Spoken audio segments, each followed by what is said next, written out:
माझ्या विचाराचे, आशुतोष दादांच्या विचाराचे 30 ते 30 नगरसेवक निवडून आले पाहिजे. तुम्ही म्हणाल आमचं तर काही इतर प्रभागात मतदान नाही, पण तुमचे नातेवाईक असतील, पाहुणेरावळे असतील, मित्रमंडळी असतील, त्यांना तुम्ही सांगा की आशुतोष दादांच्या कामामध्ये थोडा घालणाऱ्या पार्टीला तुम्ही निवडून देऊ नका. 30 ते 30 उमेदवार तुम्ही आशुतोष लोकांची एक लक्षात. आपल्या भागाचे उमेदवार निर्मलाताई सोमनाथजी हडाव, जनार्दन सुधाकर कदम. मला प्रथमतः उमेदवाराच्या बाबतीत बोलावंसं वाटतं. खरं तर दोन्ही उमेदवार मला सांगत होते, काका तुम्ही काही आमच्या भागात प्रचारावर घेऊ नका. तर कोपरावर जेव्हा निवडणुकीची चर्चा चालू झाली त्यावेळेस त्या चर्चेमध्ये एक नाव सगळ्यांकडून एकमताने येत होतं.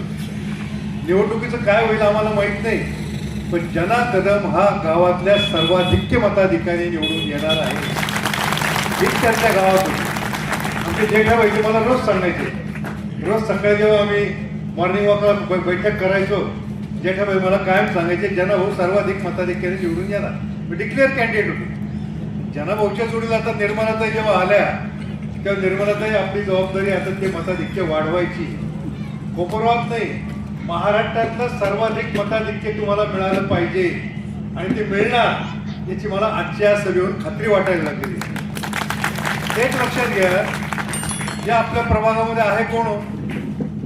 पुढच्या बाजूला बाळासाहेब आढाव, कृष्णा आढाव. पुढच्या बाजूला वार्डाची भौगोलिक रचना लक्षात घ्या. मध्ये बोरवके पण स्टेजवर आलेले आहेत, योगेश वाणी पण आलेला आहे. अजून कोण राहील आपल्या भागातलं? जेठाभाई पण आले, पटेल कंपनी, बापू पण आले, मध्ये सगळेच आले. मग आता राहिलं कोण या वार्डामध्ये? हे सगळे म्हणजे मला, मी पण अनेक वेळा निवडणूक लढवल्या, सर्व निवडणुका लढवलेले बाळासाहेब, कृष्णाजी आपण सर्वजण या निमित्ताने एकत्र आलेलो आहोत. त्याच्यामुळे या प्रभागामध्ये विजय हा निश्चित आणि निश्चित आहे, याविषयी माझ्या मनामध्ये कुठल्या प्रकारची शंका नाही. दादा, ही उपस्थिती म्हणजे दुसरं ही फक्त वरती नाही, तुमचं सक्षम नेतृत्व आणि आम्हा सगळ्यांचं तुमच्यावर असलेल्या विश्वासाची पावती आहे. कारण तुम्ही प्रभाग क्रमांक 3 मध्ये जे नगरसेवक पदासाठी उमेदवार दिलेला आहे जनाभाऊ, तर जनाभाऊ 28 नोव्हेंबर 2016ला नगरसेवक म्हणून निवडून आले आणि 29 नोव्हेंबर 2016 नंतर आमच्यापैकी कोणालाही जनाभाऊकडे अडचण घेऊन जाण्याची वेळ आली नाही. आम्ही तिथे जनाभाऊकडे आमची अडचण घेऊन पोहोचण्याआधी जनाभाऊ आमच्याकडे यायचे, तुम्हाला काही अडचण आहे का? बरोबर आहे ना? केलं ना जनाभाऊने आपलं काम. आणि आज तुम्ही निवारा बघा, सुभद्रा नगर बघा किंवा आपलं रिद्धी नगर बघा, आपल्या कोपरगावमध्ये सगळ्यात विकसित झालेले हे आपले ठिकाण आहेत आणि ते आपल्या जनाभाऊंनी केलेले आहे. आणि आपल्या कोपरगावकरांचं नशीब एवढं व्यवस्थित आहे, एवढं चांगलं आहे की आपल्या दादांनी ज्यांचं बोट धरून जनाभाऊंनी हा विकास केला ते आपले काका आपल्याला नगराध्यक्ष पदासाठी दिलेले आहेत. त्यामुळं तुम्ही विचार करू शकता, जर निवारा, सुभद्रा नगर याचा एवढा विकास झालेला असेल तर पुढच्या 5 वर्षात आपलं कोपरगाव पुढे पोहोचलेलं असेल.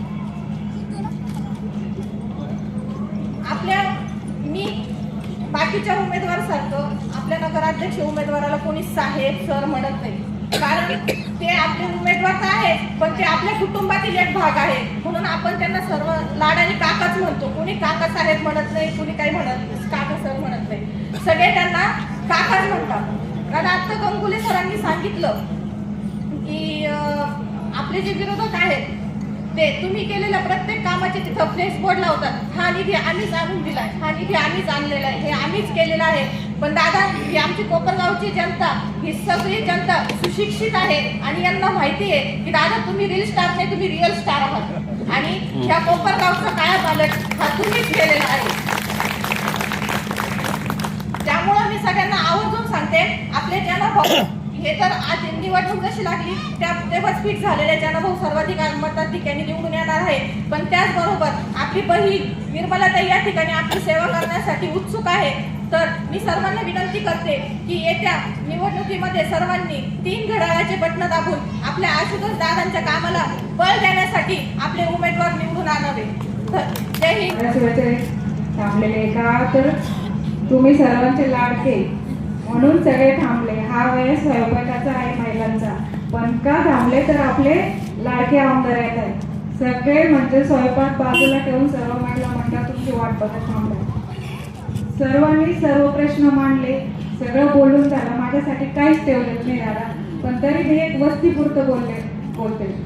आता हा जो रस्ता आहे सर्वांनाच माहिती आहे या रस्त्याची काय अवस्था होती. तो रस्ता आपल्याला दादांमुळे झाला. आपल्या हवेपासून तर पाण्याच्या टाकीपर्यंत तो रस्ता दादांनी केला. राहिला विषय वस्तीत कुठल्याही प्रकारचे रस्ते नव्हते, गटार नव्हती, हायमॅक्स लाईट, हा लाईट इथं आम्ही देवी बसवायचो, इतकी लाईटची पंचत व्हायची. कोणाकडून लाईट घ्यावा, कोणाच्या मीटरमध्ये लाईट जोडावा, हा मोठा प्रश्न होता आमचा. पण आता हा आयमॅक्समुळे आमच्या देवीला कुठलाही प्रॉब्लेम येत नाही. राहिले विषय आमचे मेजर्स आहेत, त्यांच्या घरी तर कळतच नाही कधी रात्र होते कधी दिवस आहे, एवढं प्रकाश आहे. आणि हो, सर्वात महत्वाचं त्या दिवशी ती ताईला आठवण करून दिली. ताईनी पण तो मुद्दा मांडला. आपल्या वस्तीहून जी 33 केव्ही कारखान्याची जी लाईट गेली होती, आपण किती दिवसापासून वरती हात करा हा मुद्दा दादांकडे मांडायचा. जेव्हा दादा आमदार नव्हते, दादांच्या दादा तेवढं बघा ना, ते लाईटचं बघा ना दादाकडे कुठलंही पद नव्हतं. साहेब कृष्णाभाऊ डॉक्टर साहेब फक्त साहेब सांगायचे, भाऊ बोला ना तेवढं, दादा तेवढं करा ना. पण दादाने शब्द दिला होता थांबा थोडं. तो प्रश्न दादांमुळे सुटला.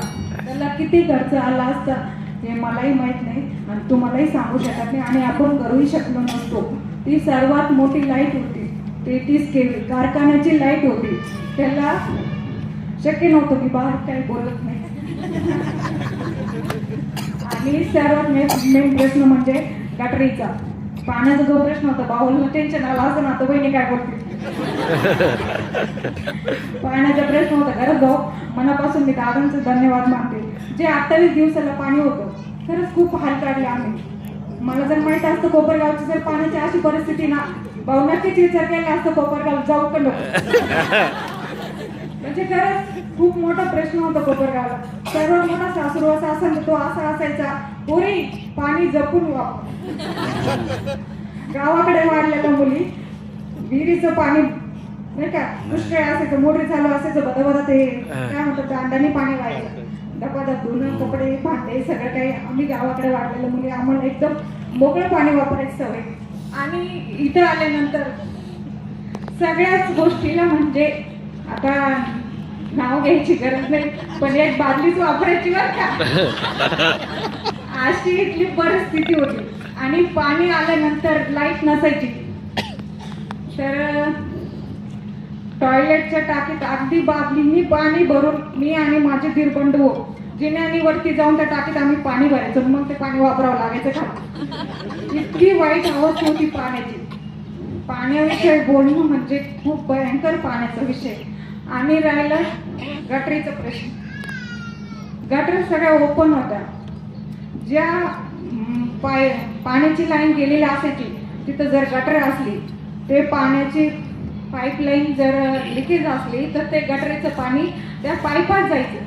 ते पाणी आपल्याला प्यायला यायचं. मग ते विचारू नका ते पाणी कशाचं असेल, श्वास काढायचं की सगळंच काय घालतात. मग त्यात जीव जंतू किटाणू सगळेच यायचे. इतकी घाण परिस्थिती होती कोपरगावची पाण्याची. दादा खरंच सर्व महिला पाण्याच्या विषयी तुमच्या सगळ्या खुश आहे. हा सर्वात मोठा प्रश्न होता, दादांनी तो मिटवला. मी सर्वांना विनंती करते, दादांनी जसा तुमच्या डोक्यावरचा हंडा खाली उतरवला, जसा तुम्ही दादांवर विश्वास दाखवला, दादांना प्रचंड बहुमताने तुम्ही विजय केला, तसंच नगर अध्यक्ष पदाचे उमेदवार श्री काकासाहेब कोटे आताच त्यांनी भाषण केलं, खूप छान बोलले. ते आपल्याला खूप वेळ दिला त्यांना सरळ म्हणजे वेळ नसते एवढा, पण आपल्याकडे खूप वेळ दिला. काकांनाही तुम्ही प्रचंड बहुमताने विजय करा. आणि त्याचबरोबर आपले नगरसेवक पदाचे उमेदवार जनभाऊ कदम आणि मी स्वतः निर्मला आराम तुम्हाला सर्वांना विनंती करते, आम्हा तिघांनाही प्रचंड बहुमताने विजय करा. एक विश्वास दाखवून बघा. या सार्वत्रिक निवडणुकीच्या प्रचाराच्या दरम्यान प्रभाग 3 मध्ये कॉर्नर सभेचं आयोजन करण्यात आलेलं आहे. बराच उशीर झालेला आहे. सर्व मतदार बंधू भगिनी अनेक जण 7 वाजेपासून या ठिकाणी आलेले आहात. मी अधिक वेळ न घेता या निमित्तानं काही गोष्टीचा उहापोह आपल्या समोर करू इच्छितो. आदरणीय काकासाहेबांसोबत मी 96-97 पासून त्या ठिकाणी त्यांच्या सेवेमध्ये आहे. दादांनाही ही कल्पना, या गोष्टीची कल्पना आहे. आदरणीय काकांकडे मला जवळपास 27 वर्ष झालेले आहे.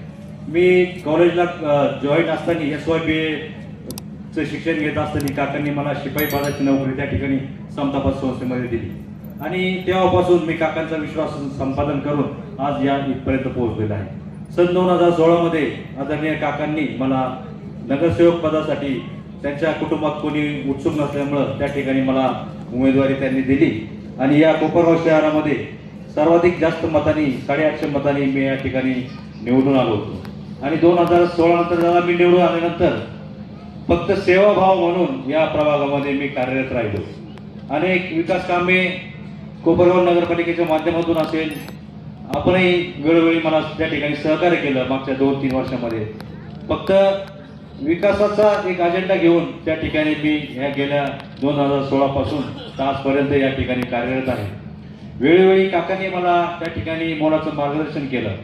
सुरुवातीच्या काळामध्ये हा भाग अतिशय प्रभाग हा सर्वाधिक मोठा आहे, आपल्याला कल्पना आहे. या प्रभागामध्ये निवारा असेल, कोजागिरी कॉलनी असेल, सुभद्रनगर, जानकी विश्व, रिद्धी नगर, या नव्याने स्थापन झालेल्या या ठिकाणी वसाहती होत्या. आडावस्ती असेल, भामानगर, साई सिटी, विद्यानगर, श्रीराम नगर, बँक कॉलनी असा हा विस्तृत असलेला वार्ड मोठ्या प्रमाणात त्या ठिकाणी होता.